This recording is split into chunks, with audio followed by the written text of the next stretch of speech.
여러분, 우리는 지금까지 구약의 역사 순으로 큰 흐름들을 보고 있는데요. 북이스라엘의 멸망을 바라보면서 요나와 아모스와 호세아를 보았고요. 남유다의 죄악된 실상을 호소하면서 미가와 이사야서를 살펴보았습니다. 그리고 이제 남유다의 멸망 과정을 다루는데요. 예레미야와 하박국에 이어서 오늘은 다니엘서를 살펴보고자 합니다. 다니엘서는 이미 포로로 잡혀온 상황 가운데서 그의 삶을 통하여서 하나님께서 우리에게 교훈도 주시고 또 그에게 주시는 그 환상과 그 계시를 통하여서 우리에게 말씀하시는데요. 오늘 이 시간 너의 하나님, 나의 하나님이라는 제목으로 말씀해 주는 교훈을 함께 나누겠습니다. 첫째로 다니엘은 하던 대로 기도했다입니다. 여러분, 북이스라엘은 아수르에 의해서 멸망하게 되고 남유다는 바벨론에 의해서 멸망하게 됩니다. 그런데 예루살렘이 완전히 무너지기까지 바벨론이 몇 차례 남유다를 침략하였는지 아십니까? 3차례입니다. 이스라엘은 속수무책으로 당하였지요. 결국에 그 세 번째 침략인 586년에 바벨론이 남유다를 멸망케 하였고 올 때마다 많은 것들을 약탈해 갔는데요. 다니엘은 그 첫 번째 침략 때 잡혀간 포로 중에 한 사람이었습니다. 특별히 다니엘은 그들 중에서 지혜와 지식이 뛰어나서 포로로 잡혀갔다가 총리의 자리까지 오르게 된 것을 우리는 너무나도 잘 알고 있습니다. 그런데 지금 6장에 등장하는 다리오 왕과 총리 다니엘은요, 바벨론의 왕과 총리가 아닙니다. 지금 이 시대는 메대 시대입니다. 유다 백성이 포로로 끌려온 식민지 백성이 놀랍게도 총리가 되었는데, 그뿐 아니라 그 바벨론이라는 강대한 나라가 신흥강국인 메대에게 무너져 완전히 새로운 나라로 세워졌음에도 불구하고 다니엘은 여전히 그곳에서 총리의 역할을 하고 있다는 것입니다. 여러분, 다리오 왕이 즉위한 뒤에 가장 큰 고민이 무엇이었겠습니까? 바벨론의 통치 지역을 어떻게 하면 단숨에 자신의 실질적인 통치 아래 놓이게 할까였습니다. 그래서 무엇을 합니까? 행정 조직을 정비하는 것이죠. 각각의 작은 단위의 구역을 의미하는 그 방백, 그 120 방백의 지방 관리들을 세우고 다스리게 하는 것입니다. 그 120 방백을 보다 효율적으로 다스리기 위해서 메대에는 특별히 3명의 총리가 있었는데요. 아마도 정치, 경제, 군사 등과 관련하여 분업을 하였을 것으로 여겨집니다. 그중 하나가 다니엘입니다. 여러분 한번 생각해 보십시오. 포로로 끌려온 자가 총리가 된 것도 놀라운데 나라가 몰락하고 새로운 나라가 세워졌음에도 불구하고 그 패망한 나라의 포로 출신 총리가 여전히 총리로 인정을 받고, 그뿐 아니라 그가 어떠하다 합니까? 마음이 민첩하여 수석 총리의 역할을 하였다라는 것 아닙니까? 전국을 다스리는 행정상의 수반 역할을 했다는 것이 어떻게 이러한 일이 있을 수 있을까요? 요즘 시대는요, 개천에서 용 난다라는 말이 옛말이 되었는데요. 설령 개천에서 용이 나더라도 그 출신이 비천하다는 이유로 능력에 비해 불이익을 보는 경우가 있지 않습니까? 이런 드라마를 보면 어디 참것이 들어와가지고 뭐 이런 대사가 있지요. 근본 없는 것들은 안 된다니까 라고 이런 대사를 우리가 들을 때에 여러분 어떻습니까? 여러분 누구의 동일시 되어서 분노하십니까? 우리는 그러한 말 자체가 듣기도 싫고 그러한 상황 자체에 대해서 굉장히 불쾌함과 불안함과 불편함을 느낍니다. 저도 외국 생활을 하면서 굉장히 무시를 많이 당했었습니다. 외국에 나가보면 내가 한국 사람이라는 것이 어느 정도의 위치인지를 알 수 있는데요. 피부 색깔로, 언어로 혹은 문화적인 것으로 많은 유학생들이 부당하게 무시와 차별을 당하곤 하는데요. 다니엘도 마찬가지입니다. 포로 출신 총리이다 보니까 메대의 다른 총리들과 고관들은요, 다니엘이 못마땅한 겁니다. 그런데 문제는 무엇이었습니까? 그에게서는 아무런 허물을 찾을 수 없다는 것입니다. 다니엘은 정말로 충성되어서 아무 그릇됨도 없고 아무 허물도 없었다라는 말입니다. 권력이 생기면 높은 자리에 올라가면 갈수록 자신이 타락할 수 있는, 자신을 무너뜨릴 수 있는 유혹거리들이 많이 생김에도 불구하고 책 잡을 만한 아무런 흠을 찾지 못했다라는 것입니다. 정말 다니엘은 털어서 먼지도 나지 않는 사람이었던 것이죠. 그래서 그들이 무엇을 하는지 아십니까? 서로 작당을 합니다.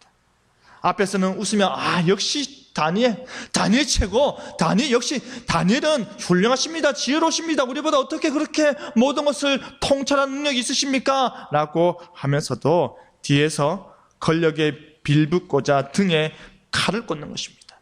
우리가 이런 사람들을 조심해야 되는 것입니다. 그렇죠?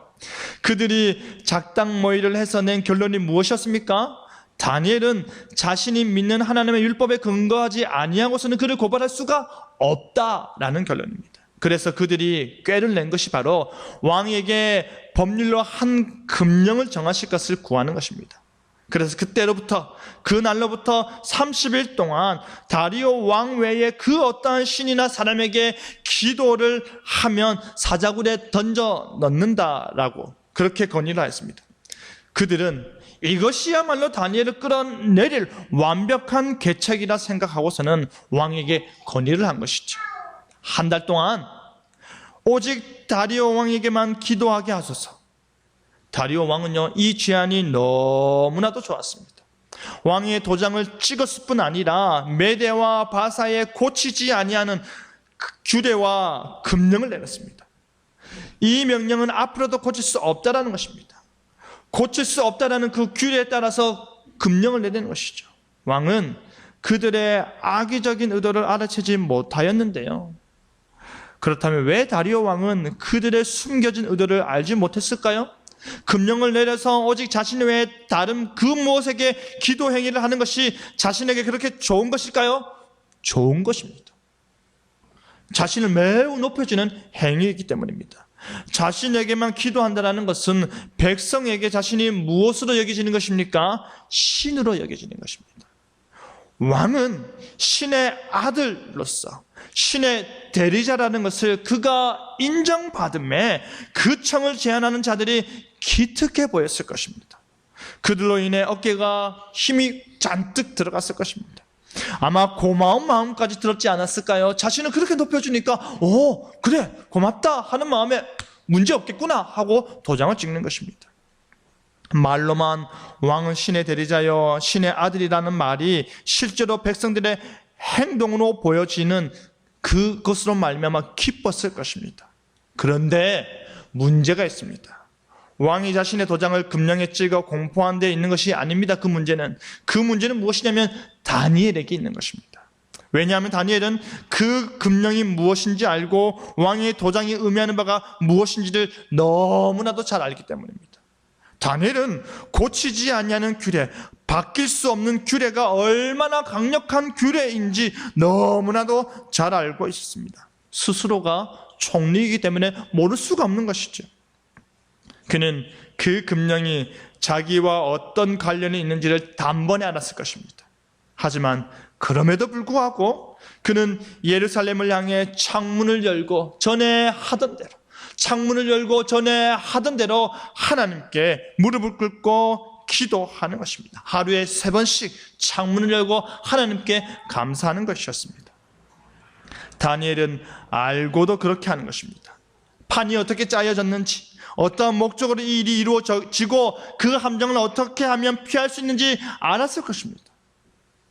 그럼에도 불구하고 그 엄중한 왕의 도장 앞에 자신의 목숨의 위협을 감지하였음에도 불구하고 그는 그 기도를 멈추지 않았습니다.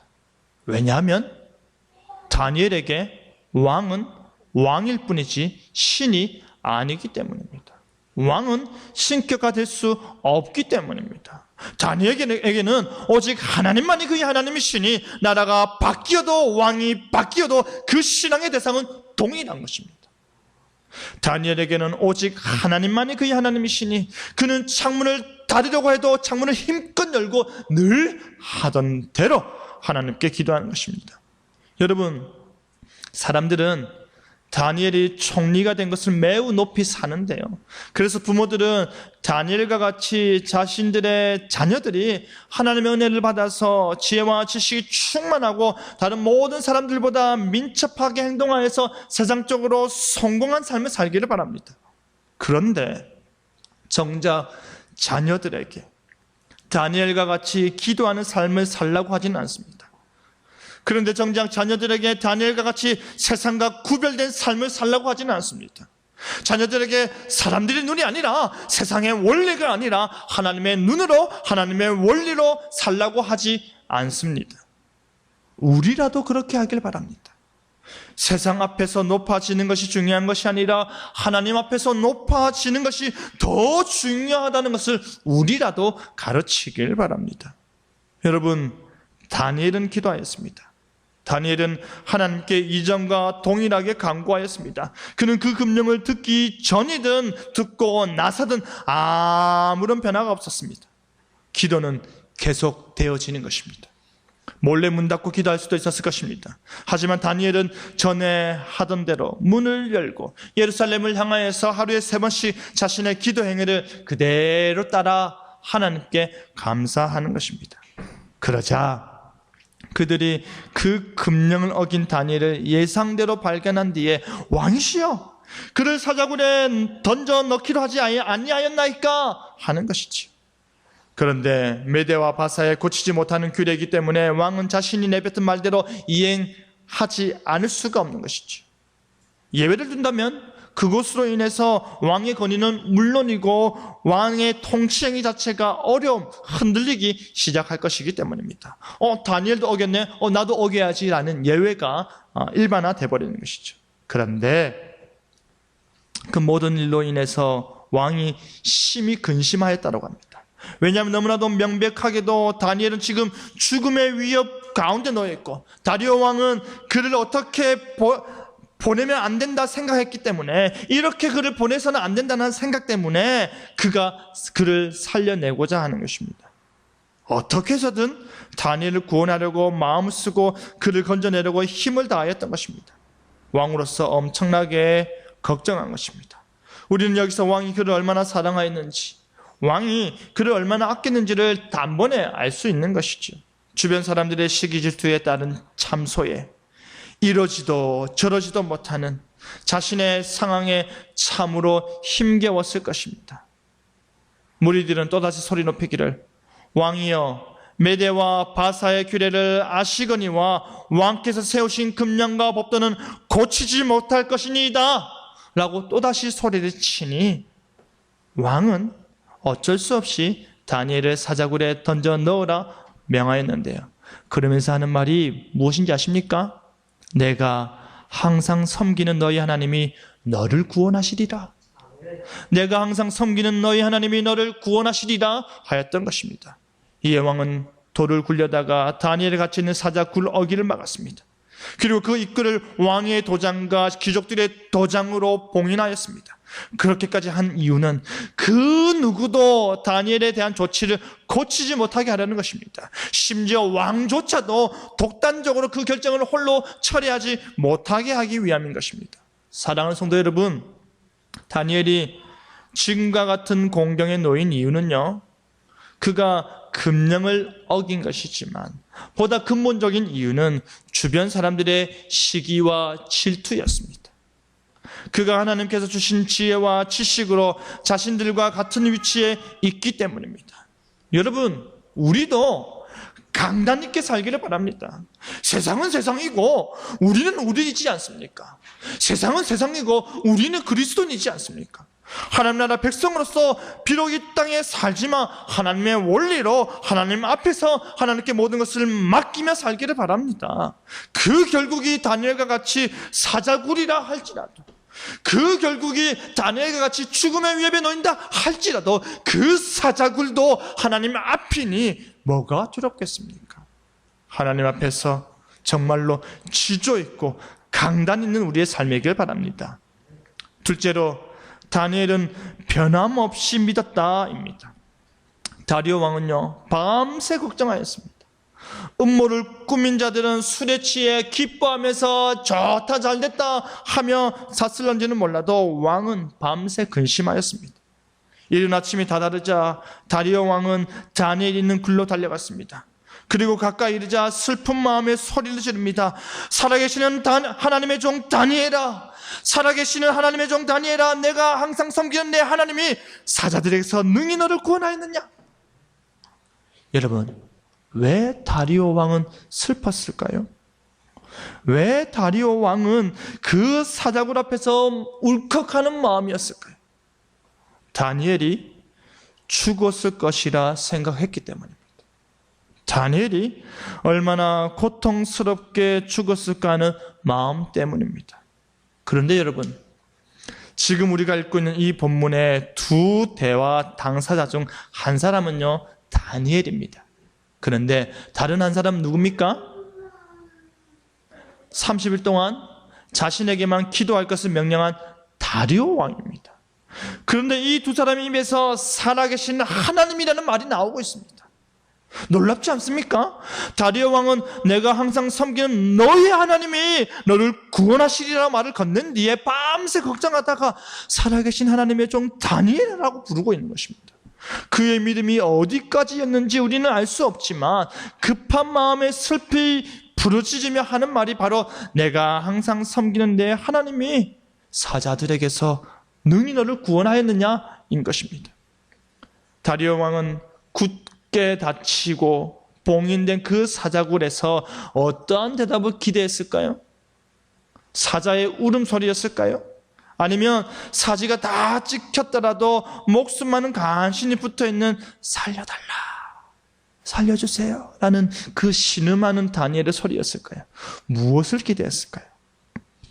하지만 그 굳게 닫힌 사자굴에서 들려오는 소리는 바로 왕이여 만수무강하옵소서, 왕이여 만수무강하옵소서, 씩한 목소리로 다니엘이 대답한 것이었습니다. 그러면서 하는 말이 나의 하나님께서 이미 그의 천사를 보내어 사자들의 입을 봉하셨고 그 굶주린 사자들로는 자신을 상의하지 못하였다 하였습니다. 다니엘은 지금 다리오 왕이 말하는 살아계시는 하나님, 사신 하나님에 대하여 그 하나님의 역사하심에 대하여 확인을 해주고 있는 것입니다. 자신이 대답함으로 말미암아 하나님이 살아계심을 말해주고 있는 것입니다. 내가 믿는 하나님은 살아계십니다. 내가 믿는 하나님은 살아계셔서 그의 천사를 보내셨습니다. 그 천사가 이 굶주린 사자들의 입을 봉하였다 하는 것입니다. 여러분, 그런데 다니엘이 살아있다라는 그 사실, 하나님께서 천사를 보내어 사자들의 입을 봉했다는 그 사실, 지금 그가 다리오 왕과 대화를 한다는 그 자체가 무엇을 의미합니까? 다니엘이 죄가 없다라는 것입니다. 자신은 죄가 없고 자신이 그렇게 기도한 것 자체가 결코 다리오 왕에게 해를 끼치지 아니하였음을 말해주고 있는 것입니다. 그들의 관점에서는 다니엘의 행위가 죽음에 이르는 죄였다면 그는 죽었어야 하는 것입니다. 심판이 이행됨으로 인해서 그들의 판단이 옳았다고 인정받아야 하는 것입니다. 그것이 그들이 생각하고 그들이 믿는 신앙이었습니다. 그런데 그렇지 않은 것입니다. 다니엘은 왕의 명예나 왕의 통치행위나 왕의 그 어떠한 것에도 피해를 입히지 않았다는 것을 그가 살아있음으로 증명해내는 것입니다. 왕이 다니엘을 그 사자굴에서 빼올리자 그의 몸에 어떠한 상처는 없음을 보고서 놀라지 않을 수가 없었습니다. 굶주린 사자들로부터 밤새 그 어떠한 상해도 입지 않았다는 것 자체가 하나님의 이적적인 능력을 선명하게 보여주는 것입니다. 반대로 다니엘을 음해하던 자들, 다니엘을 참수하던 자들을 불러서 그 사자굴에 던져 넣었더니 어떻게 되었습니까? 사자굴 바닥에 떨어지자마자 사자들이 움켜서 그들의 뼈를 부숴버렸습니다. 다니엘은 그 어떠한 상해도 입지 않았는데 다니엘을 참수한 자들은 그 굴에 들어가자마자 뼈가 부러지고 말았다라는 것입니다.